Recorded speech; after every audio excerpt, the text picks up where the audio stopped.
Man, R.I.P. to Steve Irwin, bro. Man, the realest to do it, man. This some old bullshit that a damn bitch motherfucking stingray is the one it is that took him out, gang. I'll look at every stingray differently because of the fact of what one did to you, gang. R.I.P. to the GOAT.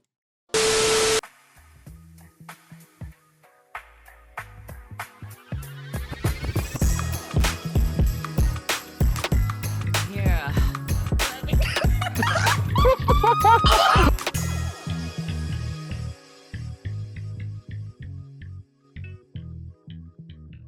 Speaking of with pets and mothers, Casual Geographic had went ahead and dropped another banger. I didn't get the chance to react to this one, but now we're doing it as of now.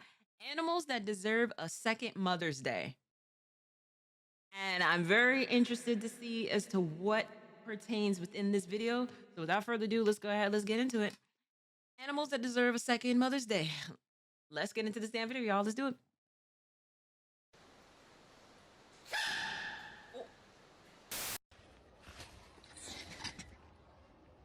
Being a mom is a thankless job, and I personally couldn't have any of it. According to salary.com, if moms got paid for every single thing they did, we're talking about like housekeeping, chef, school tutor, financial manager, nurse, nutritionist, management analyst, HR department, driver. If you add it all up, we're looking at mothers earning an annual salary of $184,820. And that's for the stay-at-home moms. If you manage to have a job on top of that, good luck, Charlie. Let's just think about it like this. SpongeBob was Employee of the Month 374 straight times. Carried the Krusty Krab like LeBron in Cleveland, literally had to pay his boss to work there, and took it all with a smile. Bro played mommy for 5 days and nearly caught a life sentence on the 6th. It's hard being a mom, especially since humans make the most helpless babies in nature, and we pretty much stay that way for the next 18 years and usually longer. Oh, no. And this is because the insanely high learning curve of being a functional member of society means that babies have the self-preservation skills of a cantaloupe. That same high learning curve is why orangutans are the biggest mamas.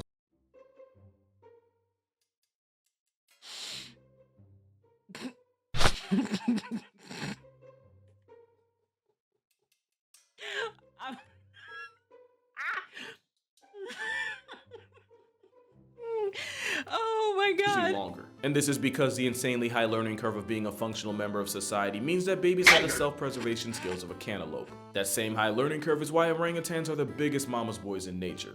It literally takes them 7, 8, sometimes 9 years to be emancipated from their mother's teat. Orangutans are the heaviest animals to spend most of their lives in the trees. It's the best life insurance policy when your first floor neighbor is 50 Shades of Find Out if you want to. It's why the orange ape not only plays floor as lava for as long as it's alive, Mama Orang builds a bed from scratch for her child and herself to sleep in, and she'll make a new bed every single night. In her life, she'll make thousands. She'll also spend the better part of a decade teaching her little man of the forest how to orangutan. And she does it without an iPad or Cocomelon. She Ironmans that shit.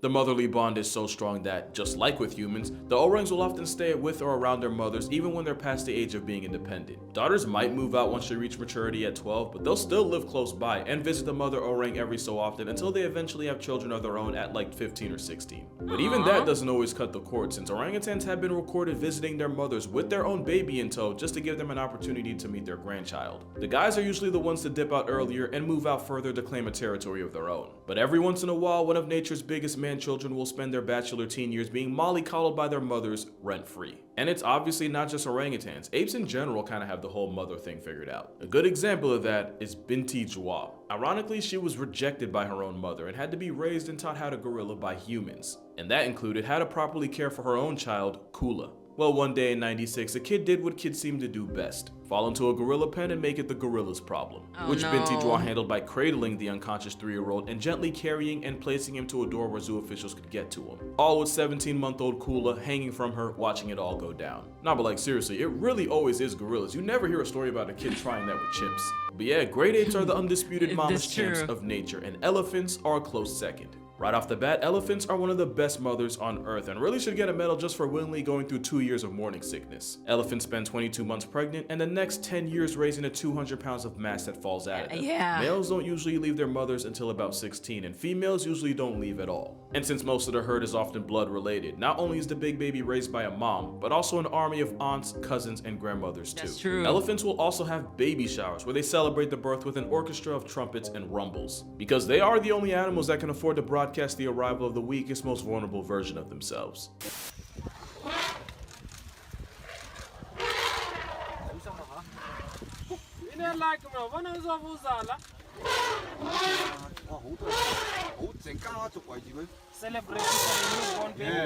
Celebrating. And that's because Hey, listen, I absolutely think elephants are cute, but I'm also not a blind eye to the fact that is at elephants, when you mess around and you find out when it comes down to like messing with one of theirs, boy, will they spin the block on you. They'll spin the block on your ass so fast. Like the Hey, listen, gang, don't mess around with elephants when it is, you know what I'm saying? When they ain't in that mood. Because they'll let you know very quickly it is, I ain't the one to try it. And they grieve their significant others or their family members just as much as the humans do. So that's even more of an incentive for to go out and be like, you know what? I'm leaving with something. I'm from around the way. I'm leaving with something. So you mess with one of mine, I'm gonna come and get you back. You know, so you just gotta be careful. they know anyone that wants anything with the baby gotta see a 60,000-pound wall of weaponized estrogen first. They'll even make the baby shower literal by kicking up sand and dirt all over the newborn calf. But it's actually to protect its sensitive skin from the brutal sun and possibly even to mask its scent from predators looking for a come up. Speaking of which, very few things get to mess with a baby elephant and live with the consequences. This is an elephant assaulting a crocodile with extreme prejudice. Now, I don't have the whole backstory here, but considering what it takes to get curb stomped by nature's hydraulic press, that croc 100% pressed the wrong elephant's kid. Yep. And not even other elephants get a pass. Angsty bulls will often resort to bullying smaller calves when they want to mate. And that's a great way to start a track race with every other pissed off pachyderm in the district. Elephants are so devoted to their children, they'll even confront their biggest op if it means saving them. The biggest threat to elephants aren't lions, hyenas, or down bad bulls. It's us. By far, and they know it. So when an elephant started approaching motorists on the road, people were understandably freaked out. But eventually, some people followed her and she led them to her baby stuck in a ditch. And it wasn't until some good Samaritans dug the not-so-little guy out that she left with her rescued calf by her side. Keep in mind that elephant-human relations aren't exactly the best in Asia, and hundreds have been murked by farmers trying to protect their crops. So this was the equivalent of a human walking up to a grizzly That too. Yeah, remember that elephant that, you know what I'm saying? I spun the block on her, on Shorty at her own funeral. Man, taking a level to I just came to make sure it is that you really gone. That is insane to me.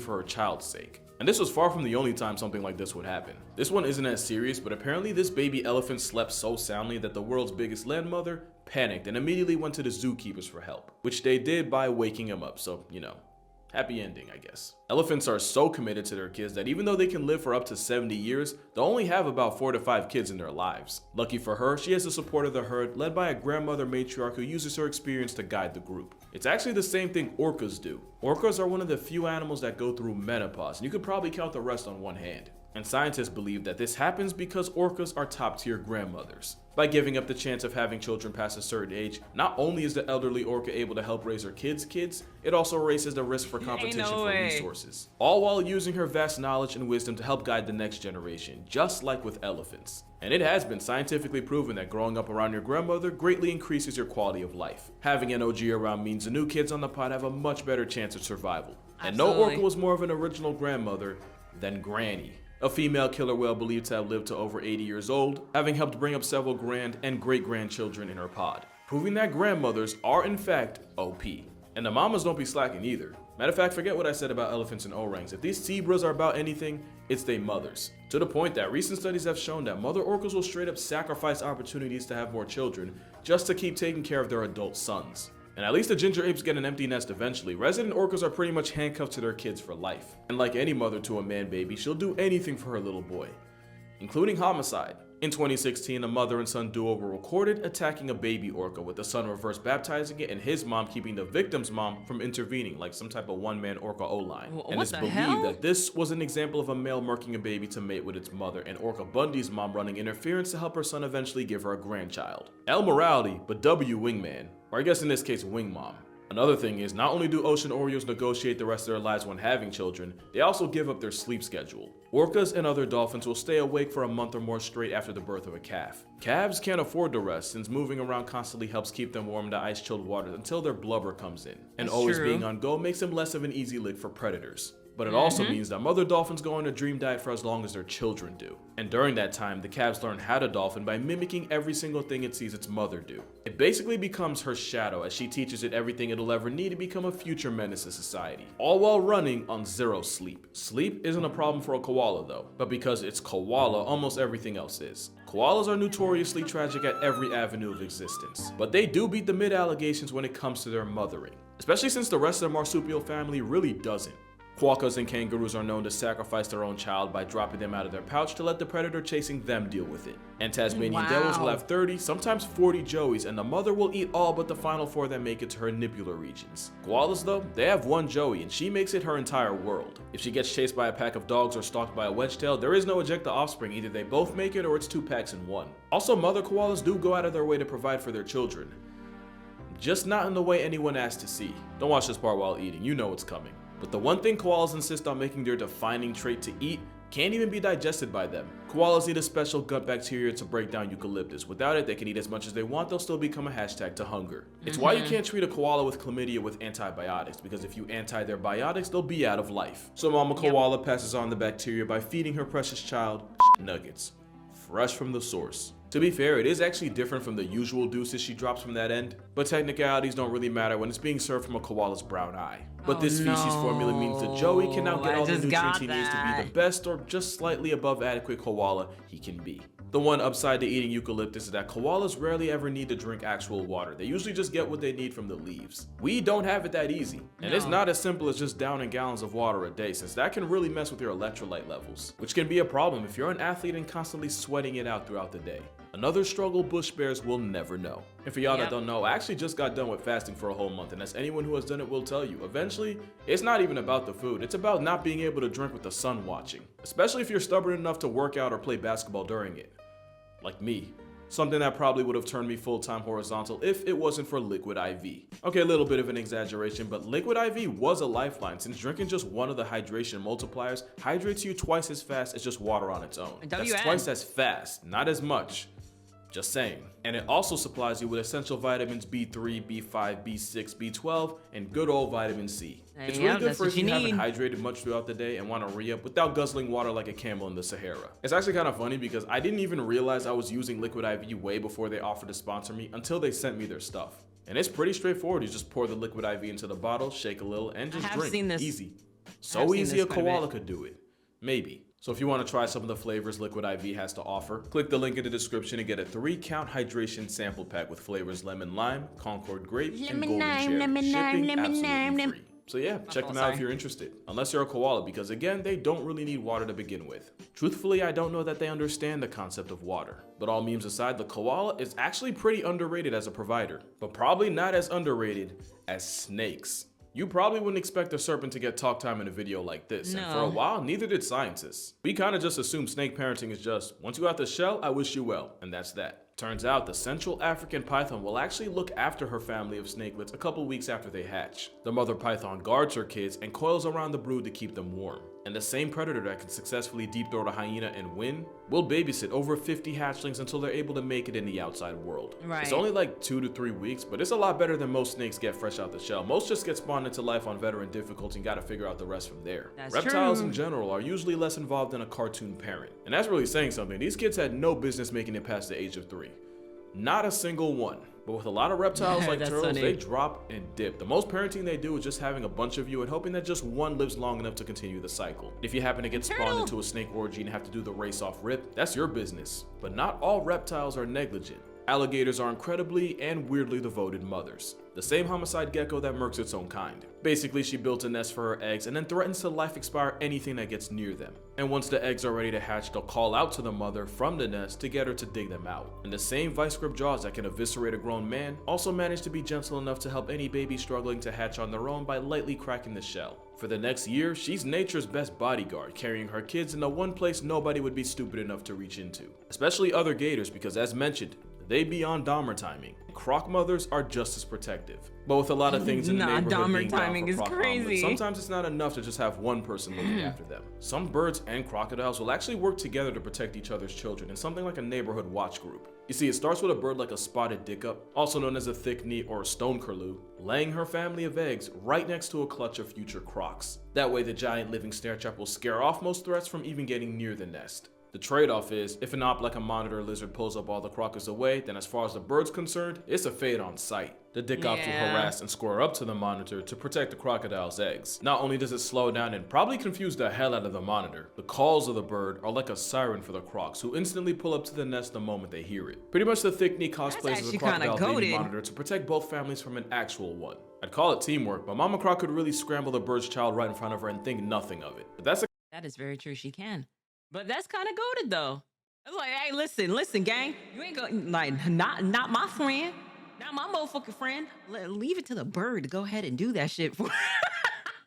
But that's cool though. That's kind of cool. the kind of gamble this bird takes. Some birds make a similar deal with gators. Some birds will go out of their way to start a family right above a group of alligators. And just like with the thickney and the croc, the alligators protect the birds from smaller predators like raccoons and opossums just by existing. Godparents, They pay the gators off by yeeting the weakest child out the nest on some straight Sparta type of beat. The bird parents get to use resources on chicks that actually have a chance at life, and the gators get free protein airdropped to their head. Lots of birds have ways of keeping their next generation from becoming past tense. A bird called a killdeer will fake a career-ending injury in order to get a predator. I guess it depends on the bird because, hey, listen, the bird was just sitting there saying, bye-bye, and just like, Godspeed. There's attention, and then act like it's limping over to its final resting spot in order to lead the predator away from a hidden clutch of eggs. Then there's the hornbill. This alternative toucan seals herself inside the nest with a literal wall of a mixture of fruit paste, mud, and poop. The wall takes hours, sometimes days to build, and only once she's entombed herself will she lay her eggs. And for the next 3 to 5 months, the hornbill's entire world is that tiny, dark birth room.